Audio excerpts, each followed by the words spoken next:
All right. Hello, my friends, and welcome back to another episode of the Health Detective Podcast by Functional Diagnostic Nutrition. My name is Evan Transu, aka Detective Ev, and I will be your host for today's show, episode number 355 of the Health Detective Podcast. We are moving right along. I'm going to have to think, this is about the time where I'm going to have to think of something very special for episode 400. So I'll talk to the team because I always like to do something big on episode 100, or every 100th episode, I should say. For those that have been listening for a while, I would love to know this in the comments if it was you. Episode 100 was such a big deal for us at the time. I went out to Reed's house in San Diego from Pennsylvania to record it live. And the quality was not anywhere near as good as it should have been. And, it didn't go the way that we thought, but it was cool in concept. So we're going to be talking to someone today that's actually a direct recommendation from Reed. So those are always some of the best guests, whether you guys realize he recommended them or not. Before we get into that, there is one event I want to shout out for you. Speaking of beautiful San Diego, it is the HICS conference. So we had Jeremy Maleka on just a few weeks ago talking about this.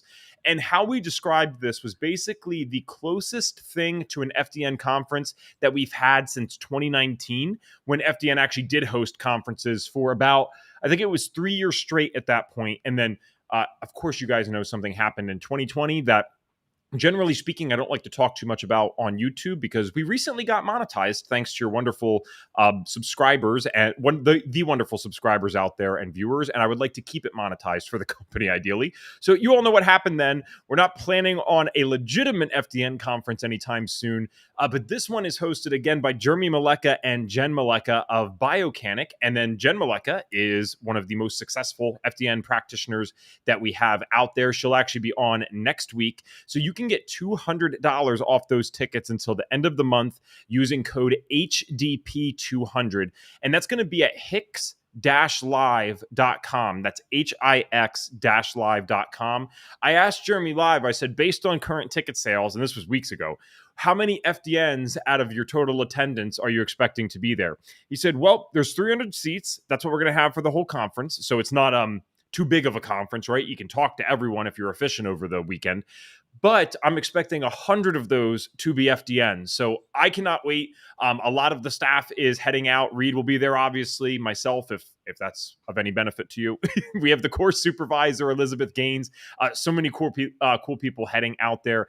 And if you can swing it, I know times are very tricky for people. Some people are like killing it online and don't know what to do with all their income. And then others are realizing that organic eggs are $12 a dozen. And I fully understand that. We got to prioritize it. So only if you can, I would highly recommend getting the VIP ticket, because what that includes is a sunset dinner cruise type of thing around Mission Bay in San Diego with exactly 100 people. So I'm trying to have that boat dominated with FDNs. I want it to be the FDN boat. We're looking forward to seeing you guys there. So let's get into our conversation today with Tara. And I will pull up her bio here. Tara Quintana is a board-certified family nurse practitioner with over 12 years of healthcare experience. She completed her Master of Science in Nursing at Purdue University Global, graduating with honors. Seeing the need in healthcare for root cause medicine, she became a certified practitioner through the Institute of Functional Medicine. Tara then opened her own practice, the Functional Nurse Practitioner, LLC, where she specializes in root cause medicine. She is also a master-level nutrition consultant, certified holistic nutritionist, gut health certified nutrition specialist, and certified weight loss specialist as well. As the creator and host of the Functional Nurse Practitioner podcast and the Hashimoto's Recovery Blueprint, Tara provides valuable education and support to her community.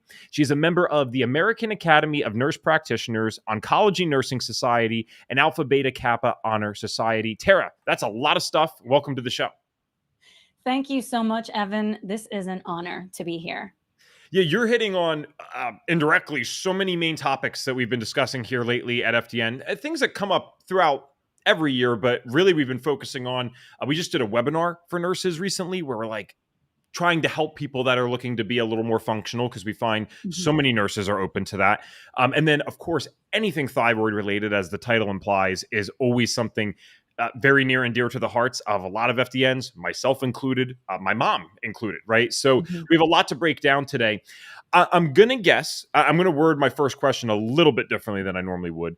I'm going to guess that you didn't start doing the functional thing because you were bored. You have a lot of credentials already. Usually something triggers someone to start maybe thinking outside the box or taking a different path. So can I ask, whether it was health symptoms or something else, what led to you going from already very impressive credentials to now pursuing a more functional and quote unquote natural side, if you will?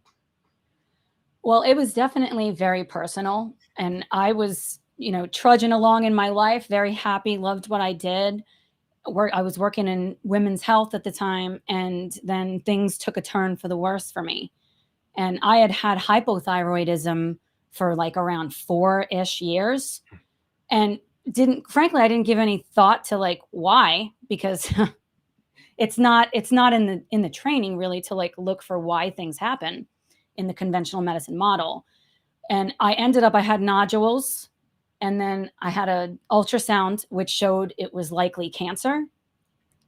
They score the ultrasounds, and I was like the worst, like the worst one. I had multiple nodules, and it led to a biopsy. And the length of time between these events was at least a month in between each one. And while this was happening, my thyroid was like rapidly enlarging, and to the point I couldn't eat solid food.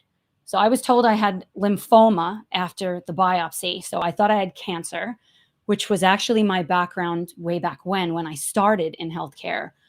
And so I was terrified. So I was essentially like looking, how am I going to survive? Because I know the regimen for lymphoma is, I know, let's just say I know what the regimen is. And so I was working full time, and I told my husband that I had already been like thinking about IFM. It's because I'm a forever learner. And I listened to so many podcasts just like this awesome one.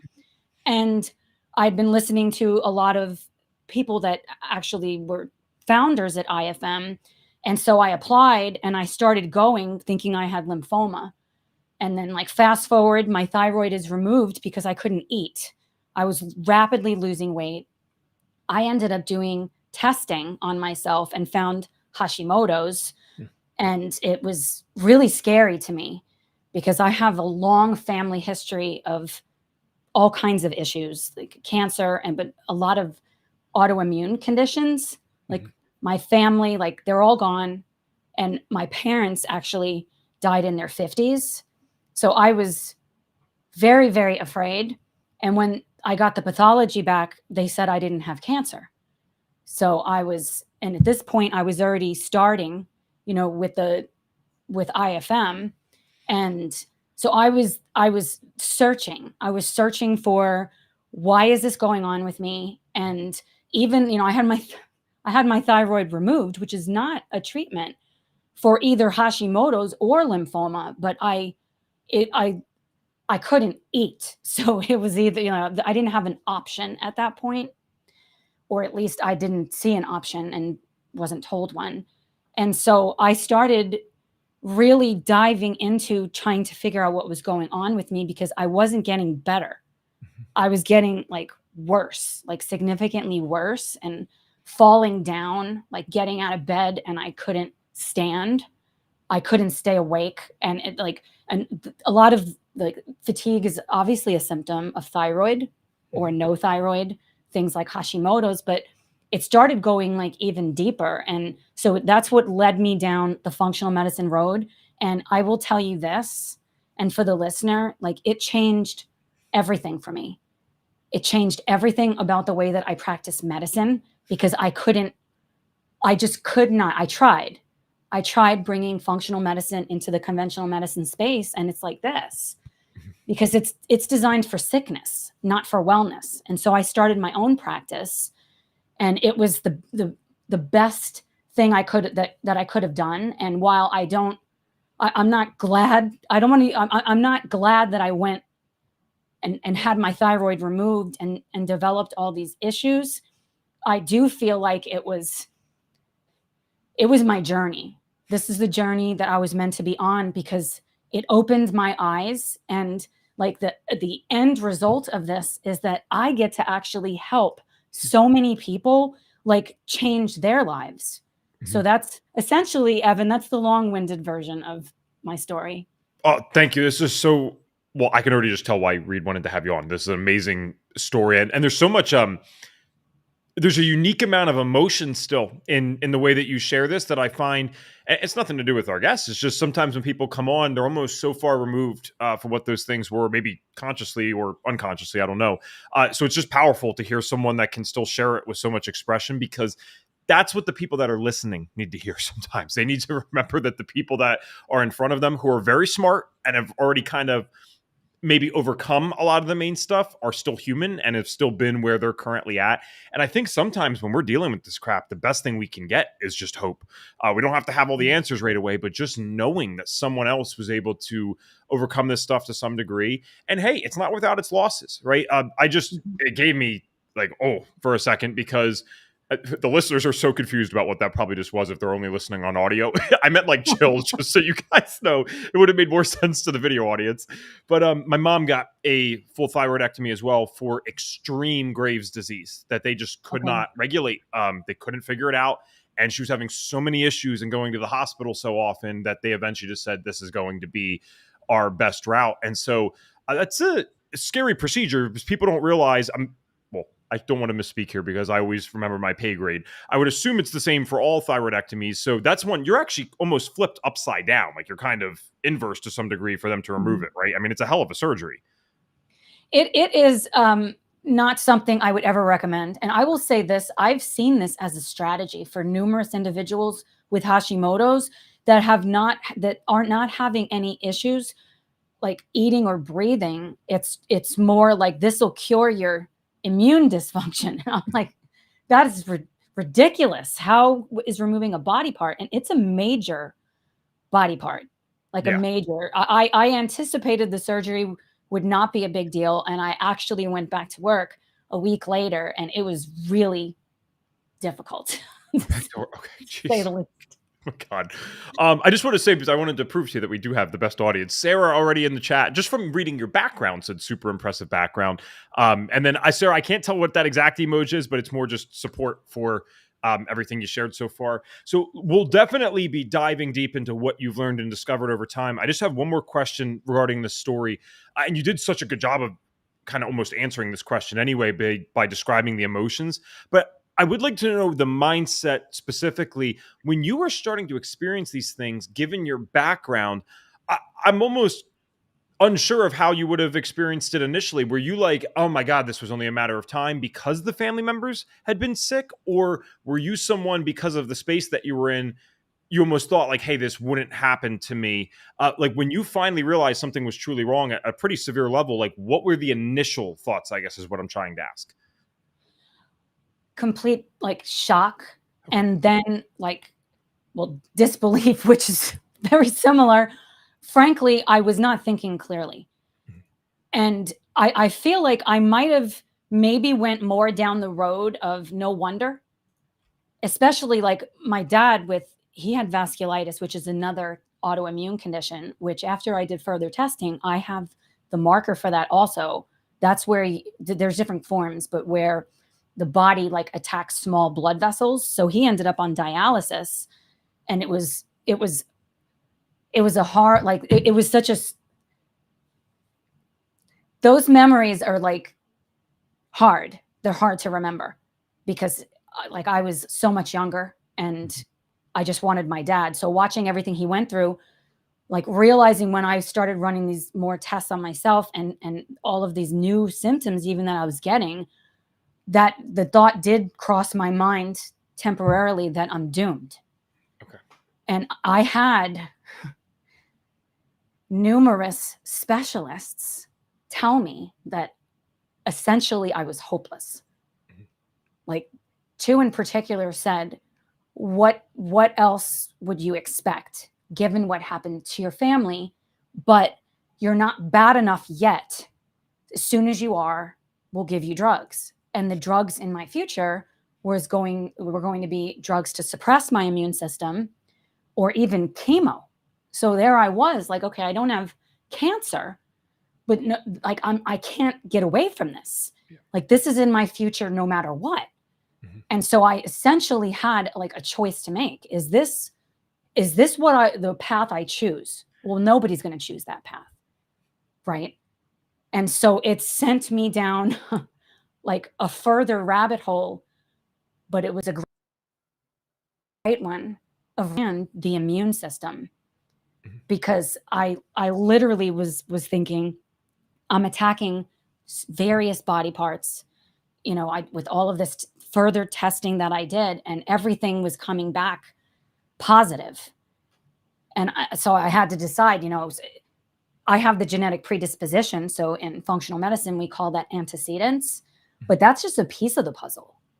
So is it a possibility if somebody has a family history? Yes. Is it inevitable? No, it is not.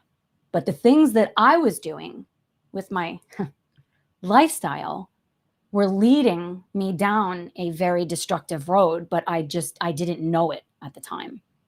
Yeah, and you're right that you said no one would choose that path. That's true, but the words that are put into our heads sometimes, and you said you've listened to the podcast. I just in case someone's listening for the first time, because there's probably always a first timer, guys. We could not be more pro Western medicine. We are having someone who is trained in Western medicine on right now, but there are flaws in both functional and Western that we talk about all the time. This is one of the ones that I don't like the most. The doom and gloom statements to people. We got to figure out a better way to talk to patients, because listen, if I only have 5 days to live, yes, I would like to know that so that I can go skydiving and I can, Yeah. say the last apologies. And, I have those, like in those songs, right? Live like you're dying, like have those perspectives that probably only someone can have if it really is doom and gloom. But at the same time, telling people that there's no hope or like, what'd you expect? It's like, that's not productive. And Western medicine should know better than anyone how powerful those things are, because every pharmaceutical drug that gets to the market has to first pass the what?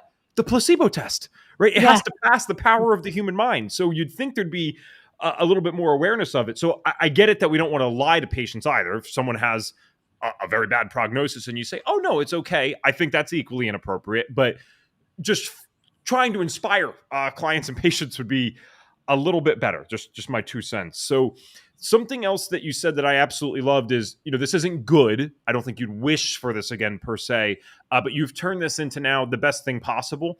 And one of my favorite quotes, because I'm a self-help junkie, is the final stage of healing is using what happened to us to help others. And that's the only way sometimes I think we can go and make sense of all this stuff.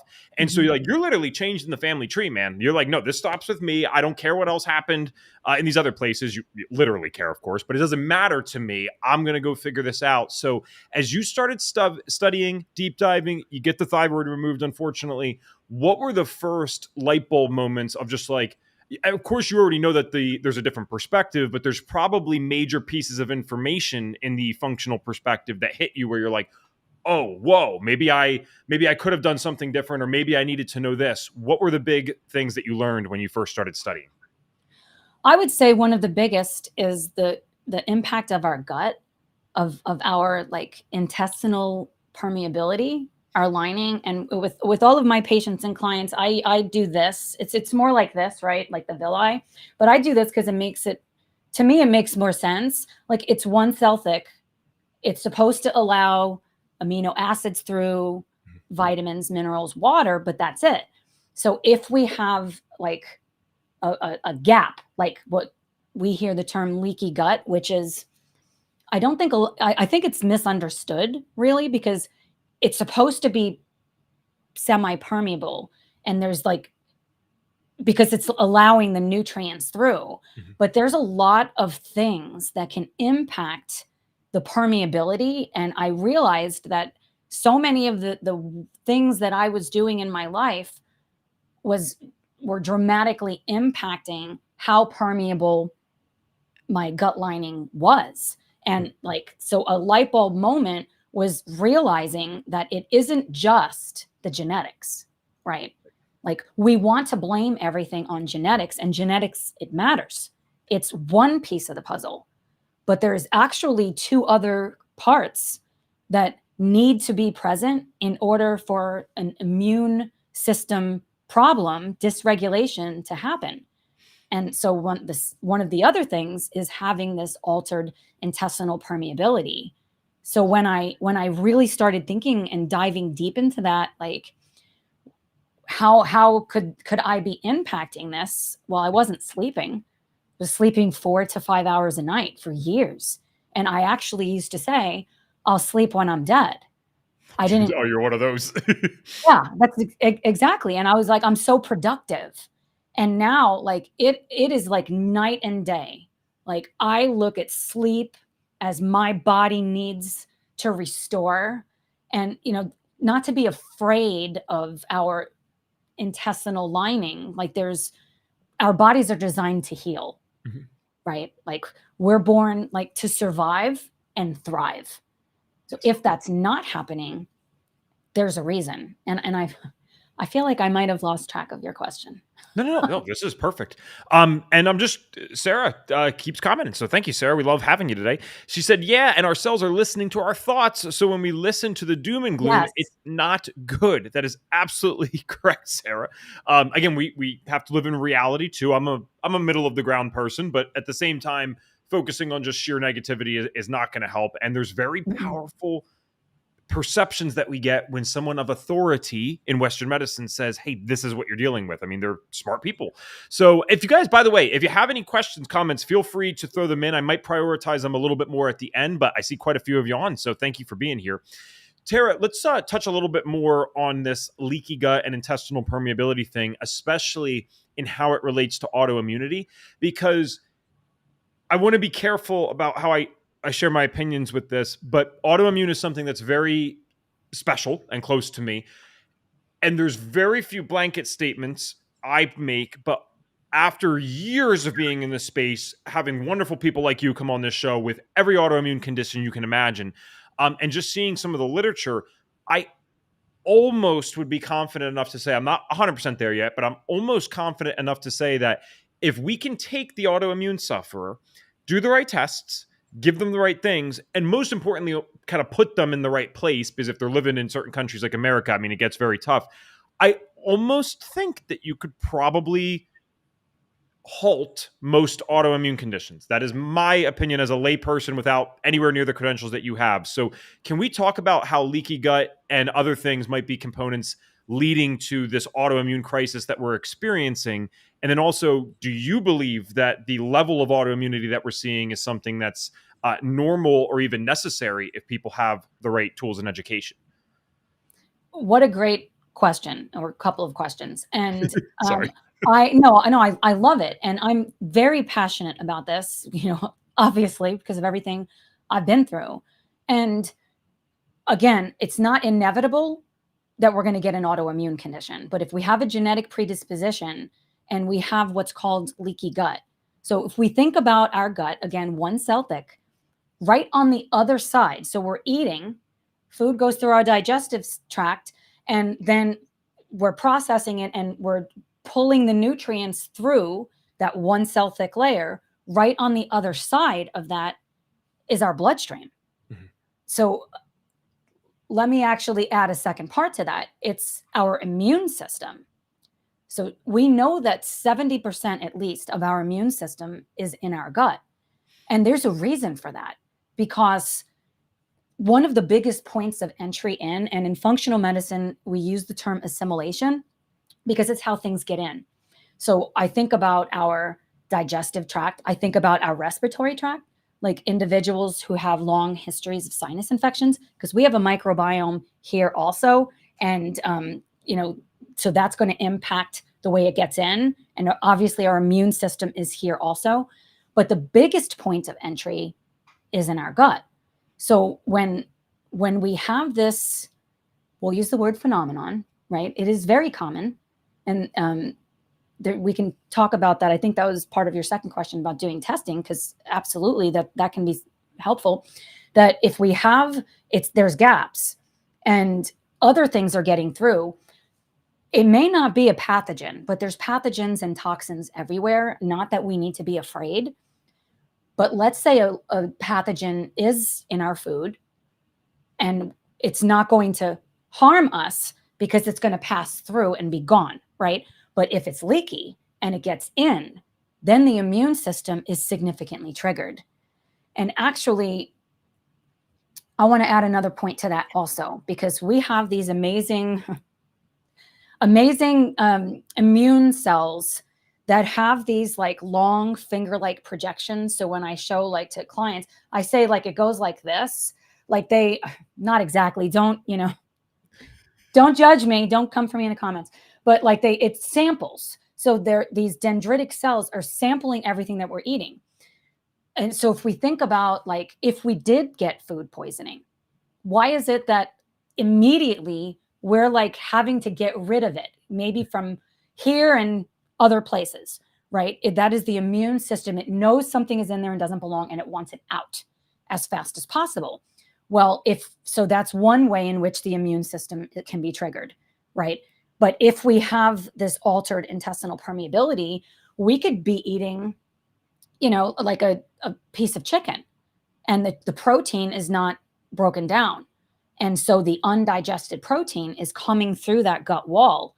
And our body does not recognize protein. Mm-hmm. It understands amino acids. If it's a protein, it would be looked at as something that doesn't belong. So the immune system recognizes essentially things that do not belong and things that are danger. Like, there's a lot of information out there and opinions, and I am a very opinionated individual, but I do believe that the immune system doesn't recognize self and non-self like we used to believe, that it recognizes danger.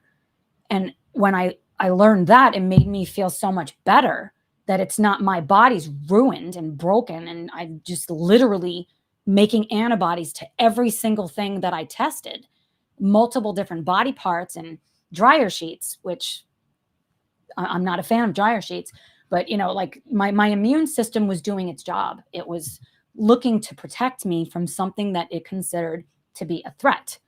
So if we have this altered intestinal permeability, there's so many things that can cause it. One of the biggest is stress, right? We have our stress response, everything. That's why I always say everything starts here in our brain. Like you said this earlier, like positivity versus negativity. If we don't believe it, it's true. Right? I had somebody on my podcast recently, and she said, if you don't believe you can get better, you're right. That's how powerful we are. And it isn't just our mind. Okay. But that is how powerful our minds are. That I use this exercise with people where I smile and I say, I'm so depressed. And it feels like, it doesn't feel right to say that, because my brain is reading it like, wait a second, these two things don't go together. So it is going to start with what we think. Like, one negative thought can cause the lining of our gut to become more permeable. Sure. And when that happens, the immune system sees it. So I look at it like it's amazing, because we have this body that is expertly crafted. And if we really understand, like you said, if we had the right tools, yes. That's one of the things I teach the individuals I work with, are the tools so that they can navigate I call it like the treacherous terrain of Hashimoto's. And I say it kind of a little in jest, because I, without a doubt, believe, experienced, and see on a daily basis that our bodies can heal. Right? But we still have to think about a predisposition, because it does matter. So that's one of the reasons why I'm a fan of equipping individuals with practical skills. And it's always going to start here. So working with individuals to envision their life the way that they want it to be, even if they don't feel like that right now, even if things seem really bleak. Like I I had a woman in my program ask me, it was either yesterday or the day before, how were you able to be so optimistic?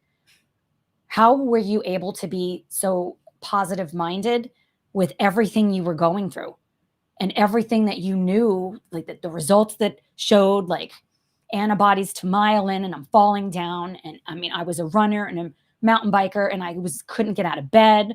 Like, and like, how could I possibly believe things could be different? I said, the way I saw it, I had two choices. Mm-hmm. I could succumb to the despair and hopelessness and just lay in bed until I die. That is not what I want. I don't think anybody wants that, right? Mm-hmm. Or I had to take a leap of faith. I had to believe that there was a way that my body could actually heal, that my immune system could become balanced. Mm-hmm. And in conventional medicine, that is just simply, it's not said. People get the diagnosis, and I've diagnosed hundreds of individuals with Hashimoto's, even when I was in conventional medicine. And, I didn't tell them this, but when people come to me and I'm like, okay, so what's the plan? Like, what was the plan? They were like, nothing. They said, there's nothing, you can't do anything. I'm like, okay, how does that make sense? If the immune system's on overdrive, is it really possible there's nothing that we could do to remove like the triggering alarm that the immune system is getting? So that's I think I answered your question. Yeah, no, and sometimes I get in these phases where I do like these multi-question things, and you're really rolling with it, so thank you. Sometimes it confuses the hell out of people, so I'll tone that back down a little bit. But I love everything that you're saying with this, and I love there's always such an intellectual curiosity that's a part of the personality of the people who really beat this stuff and go on to do something amazing with it. And I think that gets like beaten out of a lot of us in grade school, and God knows the American school system, they definitely do this, where we learn not to question. We learn not to think. This is what you're told. This is what you're going to do. And that's it. And sometimes you don't have to be a genius for this. I mean, to be clear, you're obviously very intelligent, but myself, I don't look at myself as particularly smart. And I was 18 years old. I had just finished a phase of my life doing a bunch of stupid stuff people have heard plenty of times on this podcast. And I got the 7th different diagnosed condition. And similar to you just saying, is there really nothing we can do? All I did was ask a question of, how is this possible that I can be 18 and now have a 7th condition? This is all just genetics? This is all just bad luck? I mean, it just didn't make sense to me. Now, I had no credentials to be questioning in that way, but that's the thing. There's a fine line, guys, and it's like, you don't want to just completely reject Western medicine and never go. That is not even close to what I'm saying. But at the same time, if you're being told something for years that doesn't really add up or doesn't make sense, I think we have to remember that everyone's a human. Everyone is fallible then, including people that are smarter than us and even have more credentials. So if something really doesn't make sense, especially if you're accepting of it means that, your life's never going to get better, I would really start questioning it then, because what do you have to lose, right? You're already on the bad track. You might as well, like you said, try something new. So I love that mindset. Have you always been that way, or did this journey kind of inspire that kind of thought or a thought process? I've always been very stubborn. But I've always believed that like a rosy colored glasses approach. It can be like a double-edged sword, because being disappointed, I think for everybody, it's not a pleasant feeling. For me, it's severely triggering. Like, I would rather, like, whatever is going on, just tell me, or if something's not going to happen, I'm good with whatever the truth is. But like, I don't like that, like, being disappointed. So I have, I think back to my childhood, and I always wanted to believe the best could happen, was likely, even if I didn't see it necessarily a lot of times.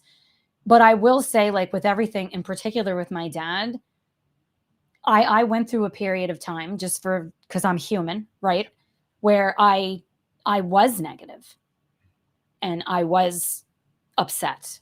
Like, I didn't know how this could have happened, because he tried every treatment, that conventional medicine treatment, and nothing worked. And I can't go back in time. This was a long time ago. But I think of all the individuals now that are living with these, like, if I call it a life sentence, I feel like in conventional medicine, that's essentially what it is. Mm-hmm.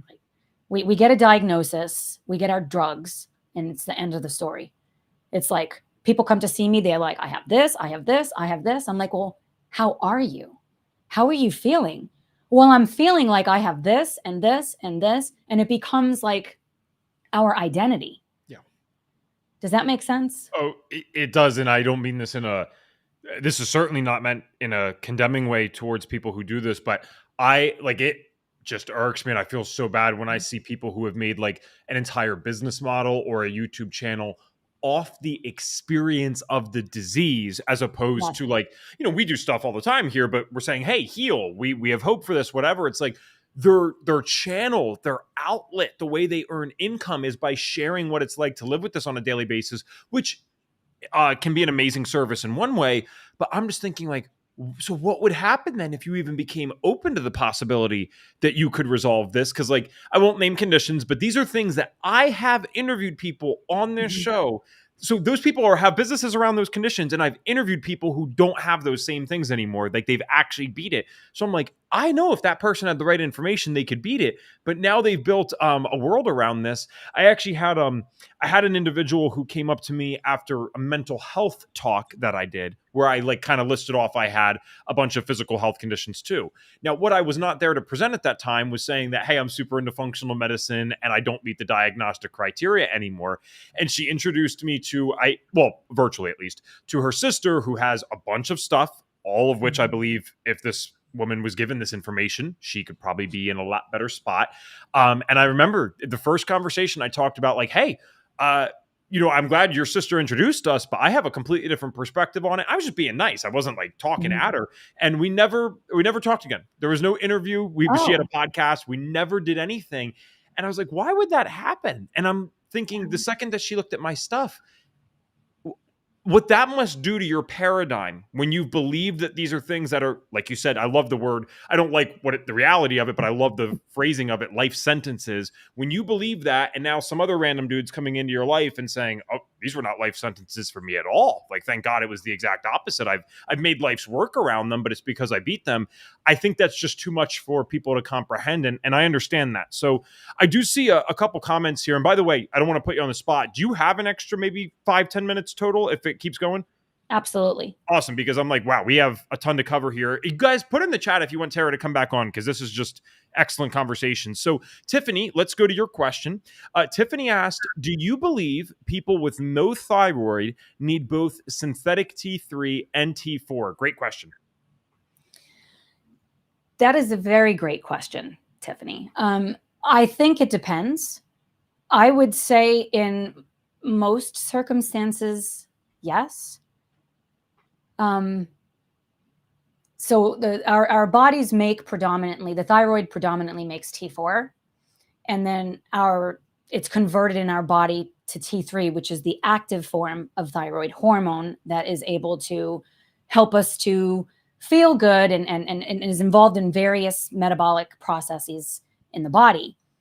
I do take both. There's a lot of individuals out there that would argue everyone should just take T3 and not T4. I don't agree with that, because I do believe we should allow the body to do what it does, which is speed us up or slow us down for a reason. And this might be getting even a little deeper into like more about what the body does with the hormones. But if we're putting the brakes on, so if somebody is taking T4 and our body either converts it to the usable active form T3 or reverse T3, which is essentially like the brakes, if somebody's reverse T3 is high, there's a lot of, I'll just use the word experts out there that would say just shove more hormone in and override. So don't give so much T4, just give the T3 to override the body's mechanism for putting the brakes on. I don't think that's the best approach, because there's a reason why we would be deactivating it and sending it to reverse T3. Like for me, my reverse T3 was through the roof, but I wasn't sleeping. I had a no stress management. And for years before this, I used to say I thrive under pressure, which I still think I do, but that I can take it. Just pile more stuff on me. And I noticed I was like almost walking around in my life like this, like I was just like guarded, right? It makes sense that my body perceives a threat, right? So going back to the immune system and how everybody has to play in the sandbox nicely. So we perceive a threat. So we need to slow down like metabolic processes, because our immune system is thinking, if something is wrong, do we want like to be replicating? What if it's something dangerous or like cancer? Do we want to speed up the process and potentially make it get worse? So, I mean, I definitely got off topic there, but I think it's really important that we're looking beyond lab levels, I guess is what I'm saying. Lab values absolutely matter, but I care more about the individual in front of me and their symptoms, and like looking at that individual as an individual, that they are unique and different, and maybe they might feel better on a combination. A lot of people do. So I hope I answered that question. Yes, and just to be very clear, Tiffany, again, thank you for the question. This is not medical advice, of course. Tara was just sharing her opinion from the things that she's learned. So obviously, do more research and check that out. Talk to your doctor. But that is a powerful question. And Tara, thank you for answering that. And well, thanks for the question and the answer, because that just did something with my mind where I'm thinking about my mom, who, again, total thyroidectomy. Because of Graves' disease, she only takes levothyroxine, and I'm kind of thinking, well, maybe there's something that we should look into there. By the way, multiple people already said yes, would love to see Tara again for a part 2. Linda asked, is there a replay available? So, Linda, I can actually do your one better. It's instant gratification. Anytime we are doing these podcasts, Linda, they are immediately available on our YouTube. What might trick you up is it's under the live tab. So if you're watching this on Facebook right now, it's already going to be saved on our Facebook page. If you're watching it on YouTube, it's going to be under the live tab, and that'll be permanently there. And then we release all of these podcasts on our audio version of it a couple of weeks later. So if you prefer listening to audio podcasts, you can do that as well. But the way Tara and I gesture and talk, there's been a lot of references that I think you need to watch today. So you can just check it out immediately once we're done here and go through it on your own pace. Okay. And Sarah, I do see your question, but I'm going to kind of use that to springboard this next thing here so that we can get to even more great advice. So one of the things that you wanted to touch on today, Tara, based on the notes that I have, is how Hashimoto's is not just an issue with the thyroid gland. Now, of course, so many of the things that we've talked about today already indirectly pointed to that. Just the fact that you're mentioning the gut with the thyroid. I mean, there are people, plenty, probably hundreds of millions of people out there right now, that is a revolutionary idea to them. And they're plenty smart. They're just not in this space. They're like, wait, my gut and my thyroid are connected? And it's like, yes, by the way, hint, everything's connected. That's why you're one body. So we'll give you a little, some of the secrets there is that everything's connected. So yes, it is all going to impact each other. But with that said, I think one of the biggest areas of proof that shows that it's more than just a thyroid thing is that when you get the thyroid removed, one of the issues that my mom's had on and off, and we have worked on this, is that her thyroid antibodies are still elevated. So it's like, clearly there was, if that isn't the slap in the face from Western medicine when they're like, oh yeah, it's totally normal. And it's like, okay, I do believe that could be common. I don't think that makes a lot of sense in terms of it being normal. So we've mentioned leaky gut. With the people that you work with and help, are there other, not saying this is for everyone with these conditions, but are there other main contributing factors that you're seeing commonly lead to these Hashimoto's issues? Yes. And the gist of it is the immune system is still dysregulated.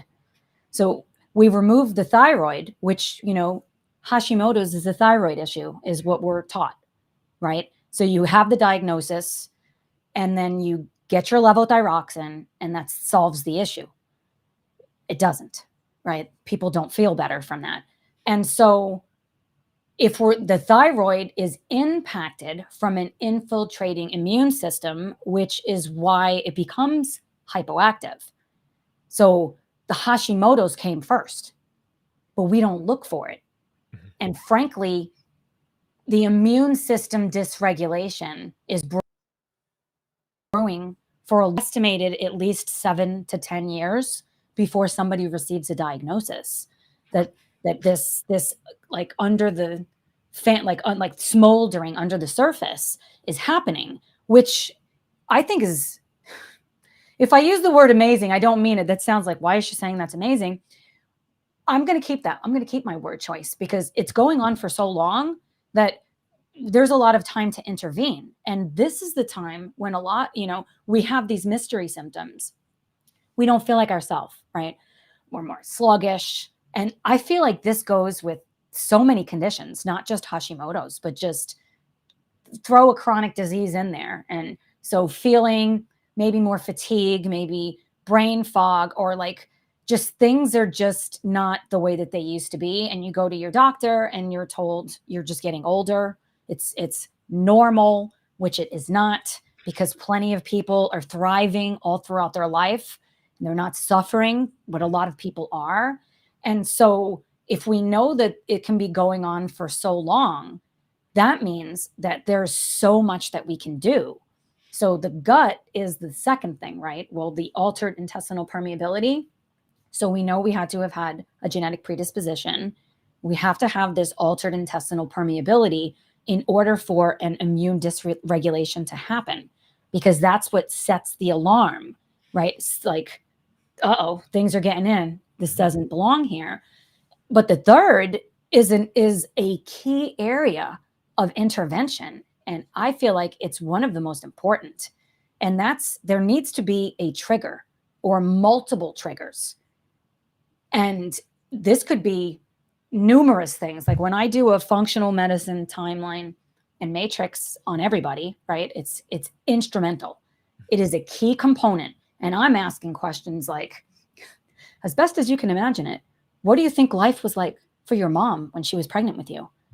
And people are like, I have no idea. And others are like, I was adopted, right? So then it's piecing everything together and thinking of all of these moments in time. Like so many of us, maybe we had ear infections a lot, or maybe we had mono when we were a teenager, like so many. But I usually find there's one big one in particular that an individual will say, I've never been the same since. And it's a piece of the puzzle, right? So kind of expanding on your question, Evan, if that's okay. Yeah, please. I had antibodies to Lyme, to Borrelia, the pathogen that causes Lyme, and mold and lots of other things. And so I went on a quest, like it's all about that, but then realizing our bodies are brilliant. It can't, if we want to tie everything into just one moment in time, like it was that camping trip when I got bit by that tick and it ruined my life, right? That I think that's too simplistic, because and a dear friend of mine, Dr. Eric, talks about the load. So I steal his wording at this point. And that, these like blocks, these weights that we're putting on to our body all throughout life. And then like we put one more on and the board breaks. Well, we want to blame that one, but it's actually the combination. And so I think of like our like exposome, like everything we've been exposed to throughout our life. Again, not to instill fear, but I believe, and the research shows, that this is one of the reasons why, like, we accept that, autoimmune diseases, they're happening much younger now, right?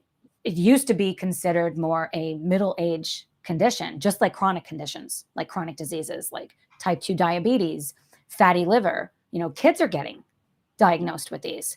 So there's a reason, there's triggers, multiple triggers. And if we can identify what that individual's triggers are and release the pressure, like if we think of like a pressure cooker, I love to cook.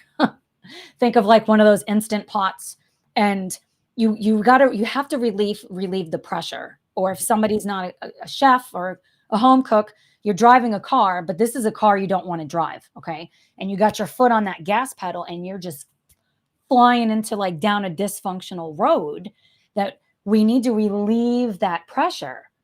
And so in my experience, when we can really identify, and it's likely a group of things, it changes everything. It can essentially change our health trajectory. Okay, awesome. Thank you. This is kind of slightly different wording for the question, because I guess I would assume almost that the person has the thyroid still. So I think we can go here. Sarah and Tiffany, I'm going to combine your questions here. So Sarah had said, would love to hear more about how Tara recommends to heal the thyroid naturally. Tiffany said, what are some things you do to maintain your best state of health without having a thyroid? So, okay, we actually, sorry, Tiffany, we kind of covered that one. But if you did still have this, I'm trying to just be careful with the wording as well. I feel like you're someone who's careful with this too, so I appreciate that. Let me word it this way: opinion of your own. If you knew now, if back then you knew what you knew now, do you believe that you would have had to have a thyroidectomy? Absolutely not. Okay. My Without mom also has the same belief, just for whatever. This is how much doubt I have. Jeez, right. So my mom has the same exact belief. So, Sarah, just to help expand on the question a little bit, it's not so much that we're trying to keep the thyroid healthy naturally. It's almost like, I mean, that's great and all, but what can we do so that we stop attacking our own thyroid? Because fundamentally, the issue is this: we are always regenerating cells in our body. That always happens, right? That's why you'll hear these things online where it's like you have a whole new body every 7-10 years. I forget exactly what it is, but they say this stuff, and it's partially true. Of course, you are degrading over time. Unfortunately, we're all getting older, but you do flip over these cells, if you will, turn over these cells. What's happening with autoimmune and something like thyroid autoimmune is that we are killing off more than we are getting back. So then eventually, that's why it takes so many years, because it's not like it's just overnight, all of a sudden you have symptoms, but at a certain point when this thyroid has been so damaged, for lack of better words, you're going to start presenting. You go to your doctor. Here's our lab test. Oh, you have this. Here we go. So it's like, let's word it this way. What are the main things you think someone needs to be doing just to stay away from autoimmune conditions in general? Because I would imagine that's probably the same answer as how we maintain a healthy thyroid. Yeah, great question. So I think about the bottom of the matrix, which I'll expand on that. Mm-hmm. In functional medicine, these are the modifiable lifestyle factors, and these are the lowest hanging fruit and the things I did last. So on my journey, it was a very long journey because I didn't want to do any of these things because I didn't want to make any changes. I wanted the quick fix, the magic pill, and I realized it doesn't exist, because if we take a magic pill for our thyroid, of course, again, it doesn't exist, but let's say it did, it does nothing for the immune system, which is, like you eloquently pointed out, that is the real reason why the thyroid is not functioning appropriately. So looking at things like sleep and sleep hygiene, that's a critical component, because again, what it does with the gut, causing more permeability. And that's a time of where we heal, and our body, and it's not just length of time, it's quality of sleep. Mm-hmm. So I'm thinking about that. I'm thinking about nutrition, right? What's one of the reasons I went back to really get even more understanding for nutrition, because it's so important. And I mean, there's fundamentals with nutrition and we need the vitamins and the phytonutrients that are in the food, because food is information for our cells. But all of us are different. So we could have a genetic, I'm going to just use the word kink. I use that all the time. It doesn't mean somebody is actually kinked, but in our biotransformation pathway of the body, which is essentially how we break things down and get them out. So we can have things, I look at it like we can have things get stuck, right? And then we can reabsorb things. So we can reabsorb hormones. we can reabsorb toxins, and like the body can be detoxifying. I use air quotes a lot, don't judge me. But like we could be detoxifying, but we don't, like, it's not actually getting out. So we could have a disconnect somewhere. So we need to really make this hyper personalized. Like everybody, in my opinion, does not, the same diet for everyone is not ideal. We all have different needs. So it really needs to be personal. And the nutrition also includes hydration, because water is vital, right? It's essential for the body. And so many of us don't drink enough water. Then I'm looking at things like relationships, which is really not appreciated. The impact of like the relationships that we have with others. Do we have isolation? Immune conditions, I've found, can be very isolating, that we don't, like, people don't really understand. This is what a lot of people have told me, and I felt like misunderstood too.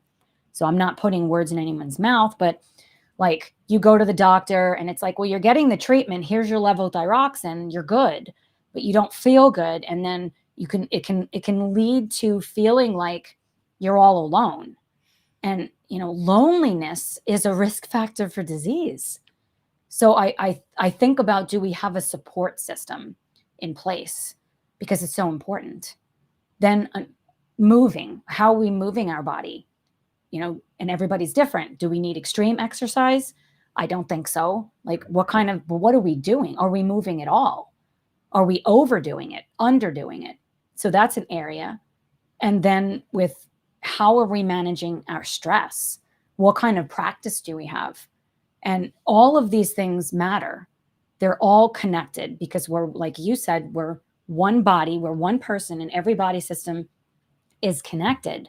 So if we're focusing on eating as much whole foods as possible and prioritizing self-care, these are the things that are going to impact the immune system the most. All right. So I feel like I just have to wrap this up at this point because I want to talk to you all day. So this is definitely going to be a part 2. We'll set something up with Tara. Don't you guys worry. But before we hop off, I obviously want to talk about what you do. So for the audience, clearly there's many people interested in this, and I'm guessing some of these people need support right now. So let's be clear. What do you offer now? Who do you help? And then we'll talk about where they can find you, of course. Okay. I have a practice in the state of Indiana where I do functional medicine on all kinds of individuals, but I also created the Hashimoto's Recovery Blueprint, which is essentially a coaching program with obviously me as the coach, and working through understanding root cause, why this happened, and strategizing for how somebody can navigate Hashimoto's and start to heal their body. Okay. And where can people, we talked about the podcast, but let's shout that out again. And then also, where can people just find you in general?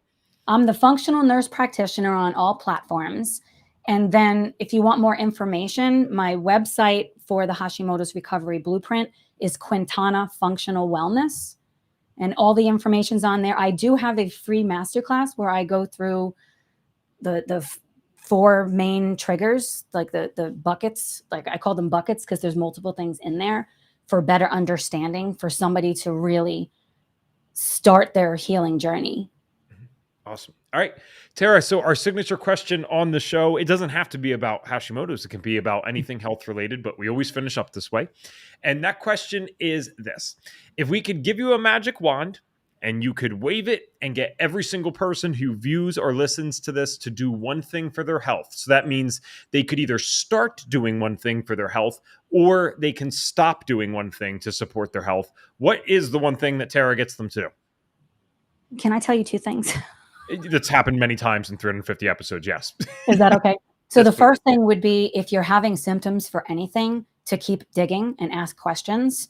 And like, especially for those with hypothyroidism, make sure they're running adequate testing for full panel and antibodies, because it's really underdiagnosed. And then like the most important thing is knowing that you're never hopeless, and that we need to get to your root causes, Because when you understand why, if I can wave a wand, it would be for everybody to know what their root causes are for their symptoms. Because when we know that, we can have a plan to healing. So that's the most important thing. Okay. You are awesome. Thank you so much for being here today. Tara Quintana, the Functional Nurse Practitioner, perfect name. So I hope you guys go check out her stuff, and please be looking forward to a part 2. When we do part 2s with people, we typically schedule it several months out, but we'll definitely 100% work something out with Tara. So